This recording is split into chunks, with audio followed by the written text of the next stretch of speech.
Para contestar una pregunta, seguramente se la han hecho a ustedes o usted mismo se la hace de vez en cuando, aunque ya tenga muchos años en el Evangelio. Cuando cosas nos ocurren y pregunta, bueno, ¿y quién es Dios? Y Nahum no la va a contestar sobre quién es Dios. De Saúl no sabemos muchas cosas.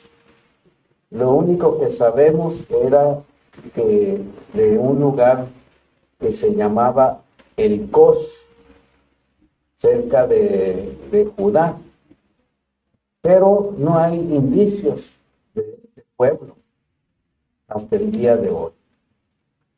Nahum significa consolación, significa consuelo, significa ayuda. Nahum fue contemporáneo de Sofonías, de Habacuc y de Jeremías. Y Nahum tuvo la oportunidad de profetizar durante la segunda mitad del siglo 7 antes de Cristo, antes de la destrucción de Nínive que ocurrió en esa misma fecha. No se sabe cuándo se escribió este libro, probablemente en el 620 antes de Cristo, pero no sabemos más cosas. Nahum profetiza en contra de Nínive, y un pasaje que debemos de leer para entender la situación de Nínive es Jonás. Nínive pertenecía a los asirios, estaban en control de todas las cosas en esa época. Judá sufrió mucho por persecución de esta nación. Los asirios eran tremendos.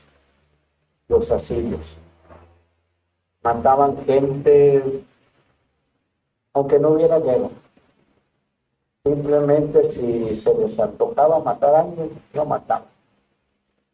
Había reyes de los asirios que cuando salían a pelear a algún pueblo por ahí, los mataban a todos, no importaba si eran niños, si eran mujeres, los mataban.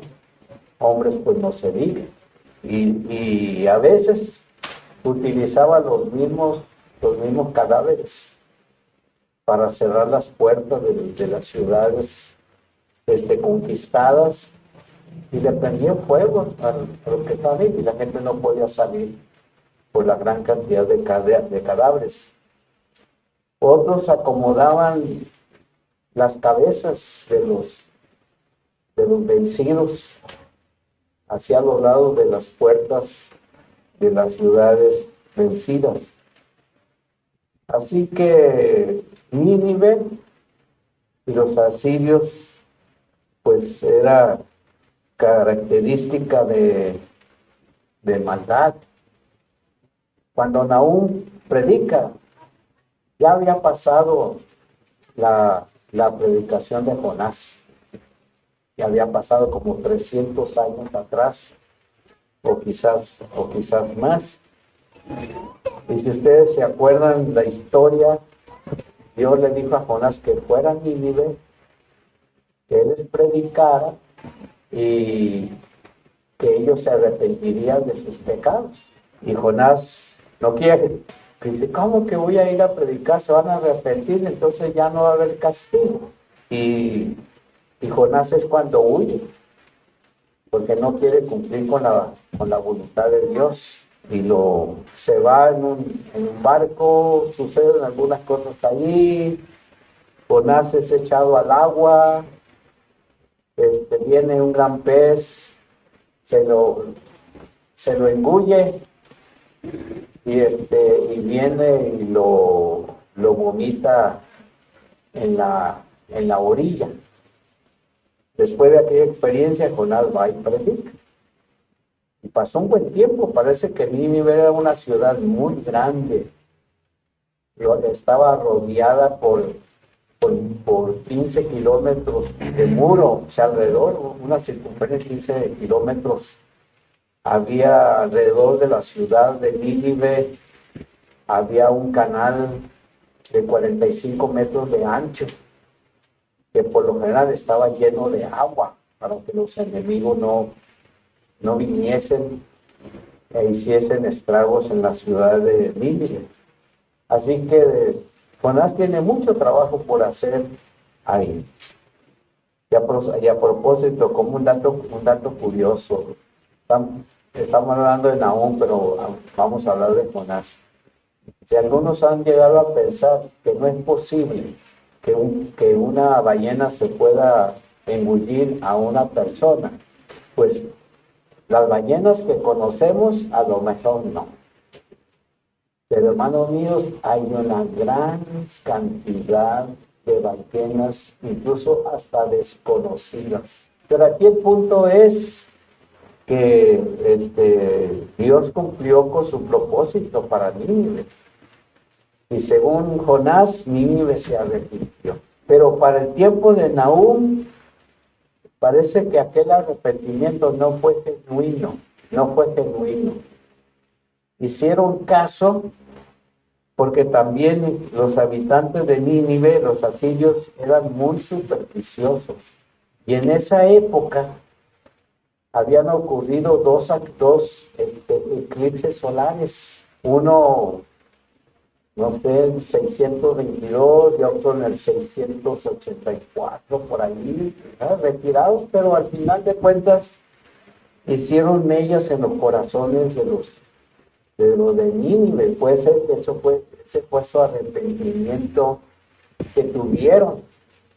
¿Por qué? Porque cuando Nahum viene y le predica a Nínive, Nínive está en la misma situación que estaba como cuando Jonás vivió.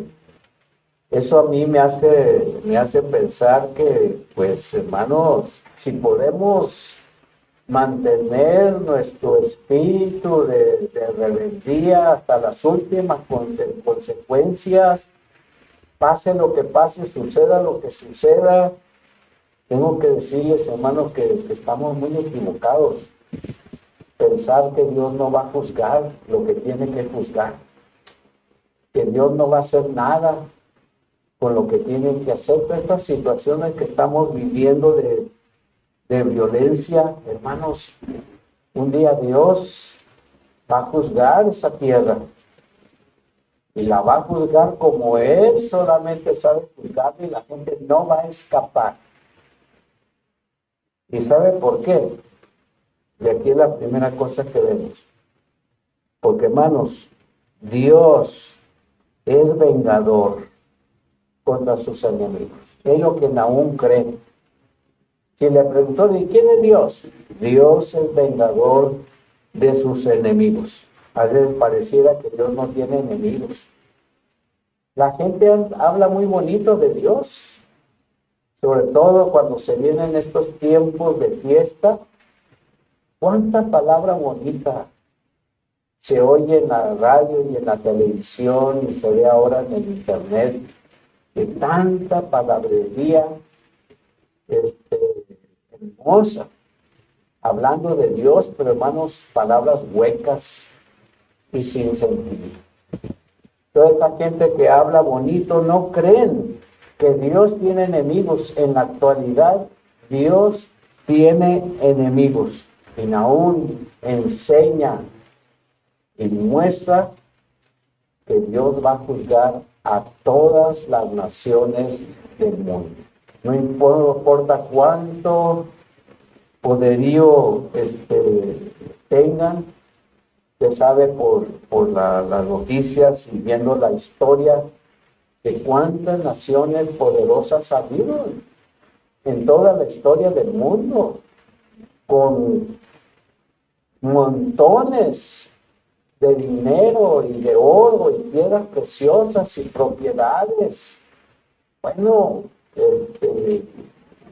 es asombroso, pero no importa el poder de las naciones, hermanos, Dios va a juzgar a las naciones, a todas, hermanos, Dios la va a juzgar, Dios va a juzgar a Estados Unidos, y va a juzgar a Inglaterra, y va a juzgar a China, y va a juzgar a Rusia, y aunque no le guste, va a juzgar a México, como a Guatemala, y a Venezuela, y a Nicaragua, y a todos los países, porque injusticias las han cometido todo el tiempo, todos los días. Bueno, Dios va a juzgar. Todo aquel que no hace la voluntad de Dios es su enemigo, y Dios lo va a juzgar. Por eso, hermanos, demos gracias a Dios que un día conocimos al Señor Jesucristo como nuestro Salvador personal, y haberle escuchado su voz, y haber rendido nuestra vida a Él, y haber aprendido a vivir para Él. Y estamos en ese proceso de aprendizaje, porque no terminamos. Todavía las cosas, muchas de ellas necesitan ser quitadas porque están mal, pero Dios va a juzgar. A nosotros ahora, pues gracias a la intervención del Señor Jesucristo, el Señor nos va a juzgar, pero a través de la persona de Cristo Jesús. Ya no como enemigos sin Cristo, sino ahora como pecadores arrepentidos, pecadores dirigidos por Dios en esa lucha de hacer lo bueno y hacer lo malo, que a veces nos llega. Bueno, es una tremenda batalla que libramos todos los días de nuestra vida. Pero ya no nos va a quitar el sueño de que un día el Señor nos va a juzgar como va a juzgar a sus enemigos. Nomás déjenme ver un pasaje de Éxodo capítulo 20. Encontramos ahí estas palabras. Es sobre los 10 mandamientos. Dice los 10 mandamientos: no te inclinarás ante ellas, o sea, las imágenes que menciona el versículo 4. No te inclinarás a ellas, no las honrarás, porque yo soy Jehová tu Dios, fuerte, celoso, que visito la maldad de los padres sobre los hijos hasta la tercera y cuarta generación de los que me aborrecen. Así que esto está en el corazón de Dios, conocer a los que no son de Él. Por eso, si tú no eres de Cristo, Dios lo sabe. Y por eso es que Dios te está permitiendo vivir. Y por eso Dios te está permitiendo escuchar, como esto que estamos haciendo hoy en día. Es una oportunidad que Dios te concede para que escuches, para que medites, para que hagas caso a la voz de Dios y cambies tu conducta, cambies tu modo de ser y vivas para Dios. Y si tienes todavía luchas, rogarle a Dios que tenga misericordia de ti y que nos quite todo mal pensamiento y toda palabra mal hecha, porque Dios es vengador, dice el versículo 2. Es vengador y está indignado. Jehová se venga de sus adversarios y guarda su enojo contra sus enemigos. A veces la gente dice: si Dios es amor, ¿cómo Dios va a hacer juicio sobre las naciones? Hermano, una cosa es que Dios sea amor y tenga amor, y otra cosa es que la gente siga viviendo como le da su regalada gana, pisoteando los derechos de los demás, blasfemando el nombre de Dios. Porque hablar de Dios, pues sí, como dije al principio, se pueden hablar 1000 cosas muy bonitas, pero si tu conducta es contraria, estás blasfemando el nombre del Señor y estás dando a conocer lo que realmente hay en tu mente y en tu corazón. ¿Y qué hay ahí? Que no respetas a Dios, que es mentira que amas a Dios, que no es cierto que crees en Dios, porque nuestra conducta revela todo eso.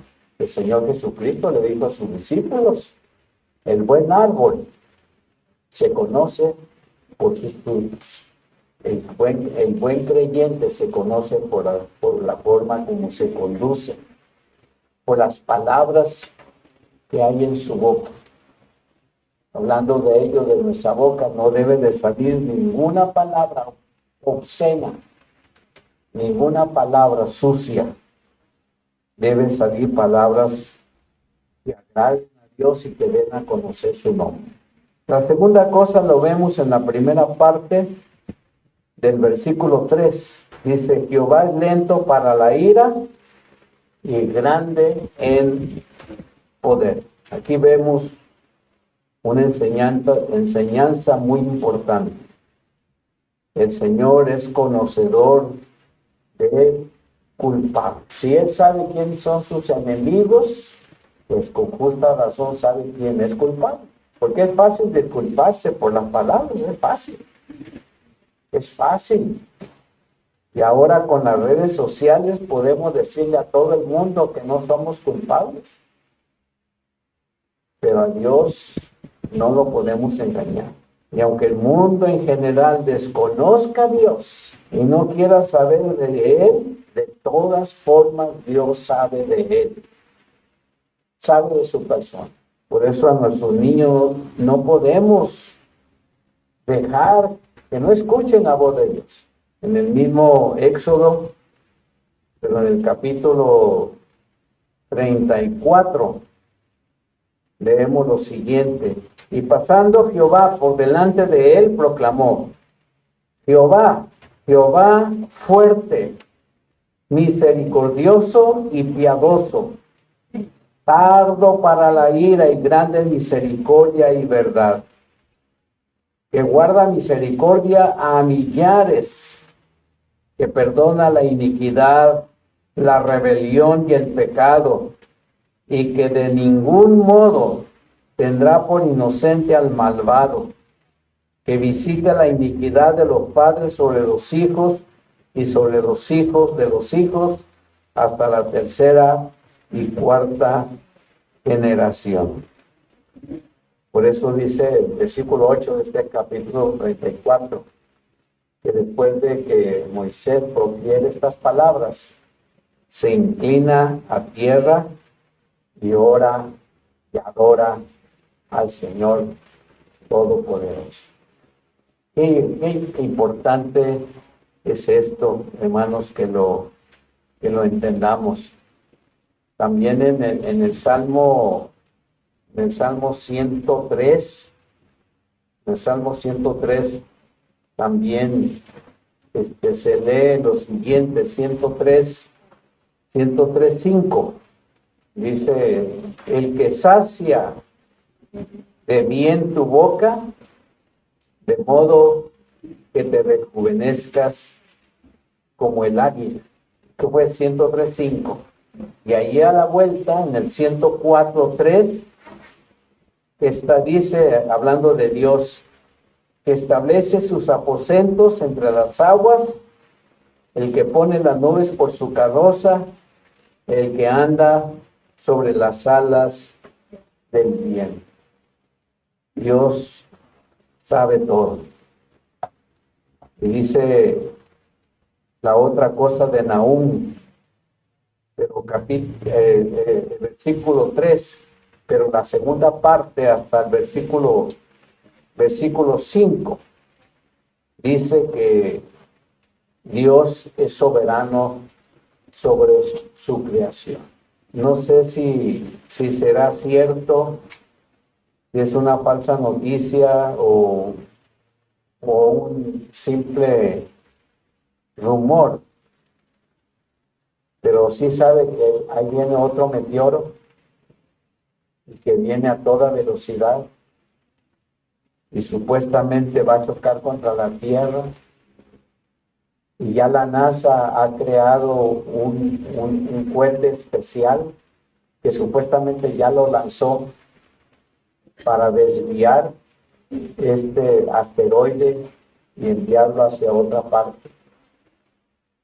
Ahora, eso es lo que los científicos están, pero yo siempre he pensado, hermanos, que todos los asteroides que hay en el universo tienen su círculo por donde viajan. Y ese círculo Dios se lo marcó desde la creación. Así que si hay alguno que vaya a chocar en la tierra, Dios así lo ha decidido. De hecho, en Apocalipsis habla de un asteroide que va a chocar en la tierra antes de la segunda venida de Cristo, casi despuesito de la llamada Gran Tribulación. Va a venir un asteroide y va a caer en la tierra. Morirán la tercera parte de los habitantes, sea hombres, aves, plantas, aún los peces del mar. Dice que van a ocurrir. Él es soberano sobre su creación. Esta tierra tiene muchos problemas. La contaminación ha traído muchos problemas.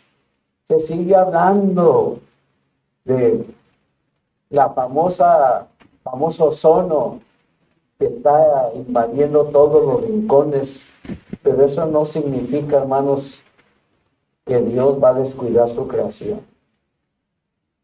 De alguna forma, Dios lo va a hacer, porque, hermanos, Él conoce los elementos de la naturaleza. Él sabe el porqué de todo lo que ocurre.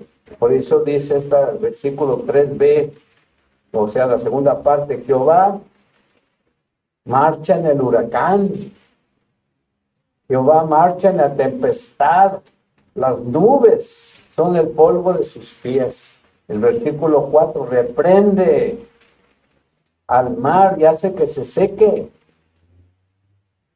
reseca todos los ríos. Hay muchas partes del mundo donde había ríos, ahora no lo hay. En cambio, hay otras partes donde no había ríos, ahora hay ríos. Y así está la cosa. Basán y el Carmelo son pequeñas montañas ahí en la Palestina.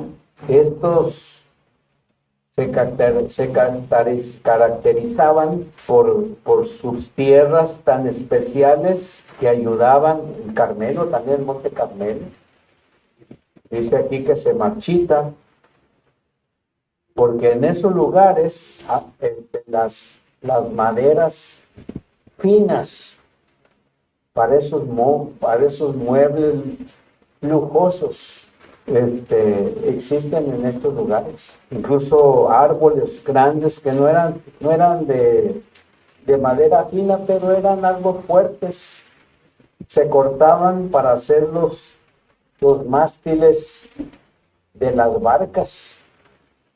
Todas esas barcas que estaban en el mar de Galilea, y ahí venía la madera. Pero los muebles lujosos, las sillas y las poltronas y las camas y todo lo que se hacía, venían de esos lugares. Pero según Nahum, dice que Dios tiene control de todo, que aún estas tres montañas tan especiales se van a marchitar. Incluso habla de la flor del Líbano, que no se sabe qué clase de flor era, pero de seguro era una flor que llamaba mucho la atención, ya no existiría. El versículo 5 habla de las montañas se estremecen. Dios estremece las montañas y hace que las colinas se vengan abajo. Y es que la presencia de Dios de alguna forma tiene que darse a conocer, porque dice la palabra que los cielos cuentan la gloria de Dios, y también habla de la creación, habla de su presencia. Cuando dice Hebreos que Dios se ha manifestado al mundo de muchas formas y de muchas maneras, habla de todo esto, pero claro, para resaltar la persona de Cristo, la máxima revelación. Así que la tierra, hermanos, es propiedad de Dios, no es nuestra. Pero, hermanos míos, ¿quién creó las fronteras? El hombre mismo. Pero Dios es el dueño de todo. Él la creó con su voz Dice la Escritura que Él la creó. Al único que no lo creó con su voz fue al hombre y a la mujer. Pero el resto de la creación fue creado con su voz. Así que Él es soberano. Por eso, hermano, cuando nos llegue a una cosa como las que a veces sobrevienen, demos gracias a Dios. Es mejor no preocuparse por las cosas que nos pasan, y admiremos la naturaleza. Admiremos la naturaleza. Claro que ya se fue las nubes, ya no hay agua. Pero demos gracias a Dios. Así que Dios, pues, es soberano. Déjeme leerles otro salmo. Los salmos tienen mucha enseñanza. Salmo 106, versículo 9. Dice, reprendió al mar rojo y lo secó, y les hizo ir por el abismo como por un desierto. Muchos dicen que el detenerse el agua en el mar rojo, que eso no era posible, que es un fenómeno meteorológico que ocurre cada cierto tiempo en esa región. Pero yo siempre le digo a los incrédulos, puede ser que no ocurrió como yo me lo imagino, pero ocurrió en el momento que Dios quiso que ocurriera. Porque al final de cuentas, si el agua se detenía cada cierto tiempo, fue por voluntad de Dios que cada cierto tiempo se detuviera el agua del Mar Rojo. Pero cuando Él necesitó que el Mar Rojo se detuviera para que su pueblo pasara en seco por el medio del mar, Dios sabía cuándo iba a ocurrir. Así que, ¿cuál es el problema? ¿No le parece? Una vez ocurrió también con los israelitas, pero ya no en el Mar Rojo, sino en el Jordán. Y Dios detuvo el Jordán y los israelitas pasaron. Ahí fue donde tomaron las 12 piedras, las sacaron del Jordán y las hicieron un altar. ¿Te acuerdas de esa experiencia? Bueno, hermanos míos, si ocurrieron por fenómenos meteorológicos, ¿quién fabricó los fenómenos meteorológicos? Sino Dios. Él sabe todo, Él conoce todo, así que honremos siempre el nombre de Dios, porque Dios es soberano. Nahum lo creía. Por eso cuando profetiza contra Nínive, le está profetizando porque él es un hombre que ha visto milagros en su vida por parte de Dios. Y Nínive, hermanos, fue destruida. Mucho tiempo después de lo de Jonás, Dios les da oportunidad. Nahum les predica, Sofonías predica. ¿Quién fue el otro que les dije? Habacuc. Les predica y Nínive no cambia. Y un día vino Babilonia con sus aliados y destruyeron la ciudad. Solamente dejaron un montículo pequeño. Porque hasta el día de hoy, donde estaba Nínive, es un montón de arena por todas partes. Ahora, hermanos, si Dios, cuando dice lo que tiene que decir, Él lo dice, nadie puede discutirlo. Como dijimos al comienzo, Dios es soberano. Y por esa razón, pues Dios no va a cambiar, porque los hombres lo deseen. Y precisamente por eso es que Nínive fue juzgada, porque Dios es el juez. Dice el versículo 6, ¿quién resistirá delante de su ira? ¿Quién quedará en pie ante el furor de su enojo? Su ira se vierte como fuego y se desmenuzan las peñas delante de él. Nínive fue destruida más tarde. Nunca más fue reconstruida. El instrumento de destrucción de Nínive fue Dios mismo. A veces me preguntan si la tierra será destruida. Sí, hermanos, ¿cuándo? Eso sí no se sabe. Pero va a haber un tiempo cuando esta tierra tendrá que ser destruida. Pero ya no va a ser destruida por agua. Ahora es por fuego. De modo, es el plan de Dios. Así va a ser. Lo único que nosotros tenemos que hacer, pues dar gracias a Dios que nos ha liberado de esa experiencia, pero que nos ayude a entender su voluntad.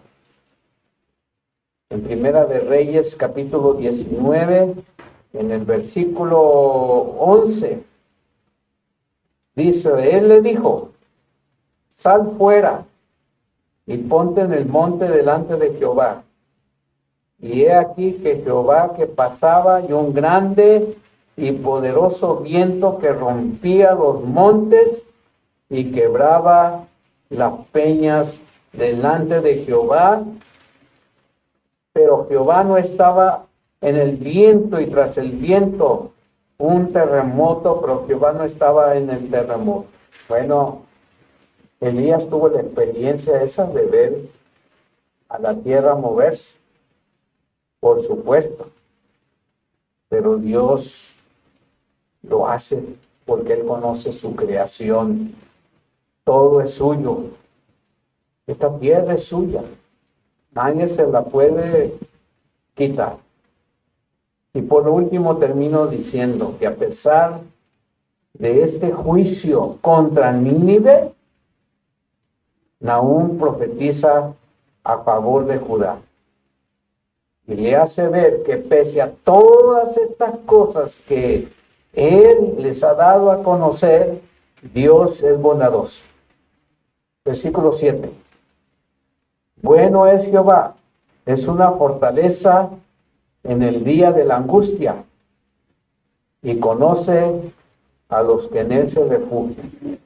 Dios es bondadoso, Él no abandona a sus hijos con todo lo que Nínive hizo contra Judá. Dios no abandonó a sus hijos.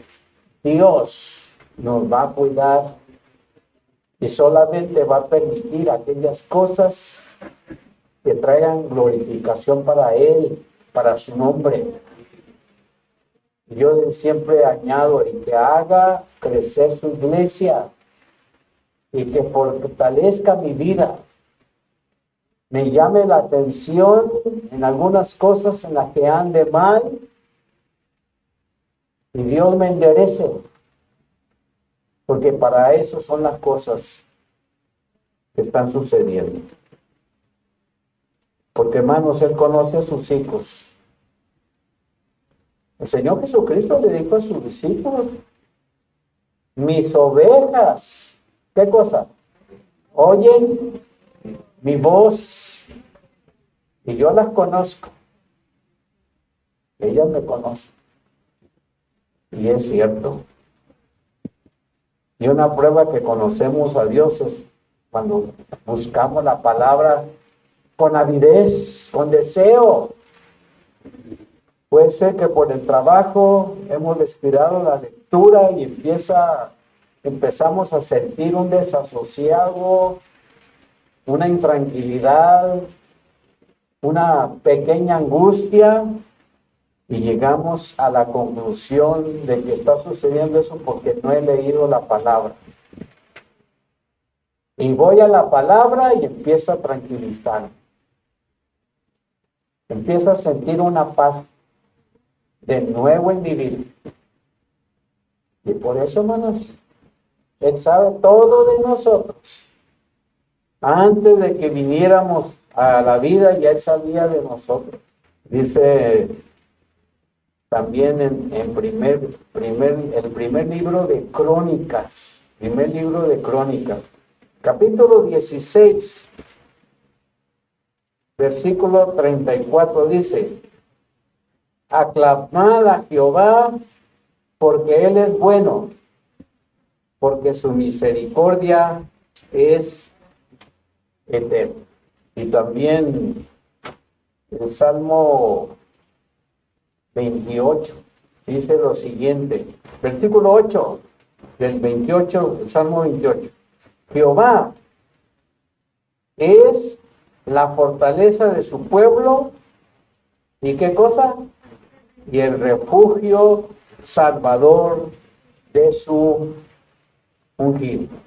Así que la profecía de Nahum fue diseñada para traer juicio para Nínive, pero también para traer esperanza a Judá. Judá había sufrido mucho tiempo por los abusos de los asirios, pero Nahum le dice, Dios cuida a su pueblo y va a castigar a aquellos que lo maltraten. Ahí está más un pasaje, que le hace daño a la nación israelita, no le va bien después. Él lo protegerá, lo liberará de su opresión y lo restaurará. Y aquí viene la pregunta, ¿conoces realmente a Dios? A lo mejor no lo conocemos tan bien como debiera, pero pues para eso está la palabra. Para que a través de ella, la meditación y su estudio, sepamos más de las maravillas de Dios. A veces las cosas que ponen en internet, que hablan de Dios y que le te dicen, dígame, vamos, Dios sale sobrando. Decir amén no significa nada. Pero si vamos a la palabra de Dios y en ella descubrimos lo que Dios es, no necesitamos decir amén. Porque nuestra manera de vivir todos los días hablará de lo que Dios es. Oremos, hermanos. Señor bendito, agradecemos tus bondades, agradecemos tu misericordia. Creemos en ti como un Dios poderoso y soberano, como Nahum lo describe en este capítulo. Gracias, Señor, porque tus enemigos un día serán juzgados para siempre y tu pueblo será librado de la condenación por la gracia y misericordia de nuestro Señor Jesucristo. Ponemos en tus manos, Señor, a todos los que están pasando por necesidades, que tienen algún tipo de enfermedad que les agobia. En este momento pedimos por la familia Gallegos, allá en Torreón, que bendigas a la hermana, a sus hijos y nietos, por la partida de nuestro hermano Luis, a las mansiones que tú has preparado para todos nosotros. Así es que, Señor, dales paz, dales tranquilidad, sobre todo también a la congregación que lo tenía como pastor en estos últimos años, y que, pues, Señor, en todo que tu nombre se glorifique. Gracias por permitir estar aquí en tu casa. Llévanos en paz a nuestros hogares, líbranos de cualquier tipo de problemas, según tu voluntad, según tu deseo, y prepáranos para la prueba. En el nombre de Jesús, te pedimos todas estas cosas. Amén.